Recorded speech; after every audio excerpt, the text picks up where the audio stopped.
জানা গেল বাংলাদেশের রোজা শুরুর সম্ভাবনা তারিখ দেখতে দেখতে প্রতি বছরের মতো নিকটে চলে এসেছে মুসলিম উম্মার সিয়াম সাধনার পবিত্র রমজান মাস। দুবাইয়ের Islamic affairs and charitable activities ডিপার্টমেন্টের ক্যালেন্ডার অনুযায়ী আগামী ফেব্রুয়ারি মাসে 17 থেকে 19 ফেব্রুয়ারির মধ্যে পবিত্র রমজান মাস শুরু হতে পারে।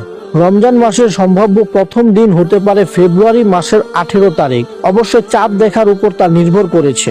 দুবাইয়ের Islamic affairs and charitable activities ডিপার্টমেন্টের 2026 সালে সরকারি ছুটি ও ধর্মীয় ইভেন্ট ক্যালেন্ডার অনুযায়ী আগামী 19 মার্চ বৃহস্পতিবার হতে পারে রমজান মাসের শেষ দিন। পরদিন মুসলিমদের সবচেয়ে বড় ধর্মীয় উৎসব পবিত্র ঈদ উল ফিতরে অনুষ্ঠিত হবে। 2026 সালের ক্যালেন্ডার অনুযায়ী রমজান মাস 19 মার্চ বৃহস্পতিবার শেষ হতে পারে। তবে চাঁদ দেখার উপর নির্ভর করে রমজান 29 বা 30 দিন হতে পারে। হিজরি বর্ষ গণনা করা হয় চাঁদ দেখার উপর নির্ভর করে।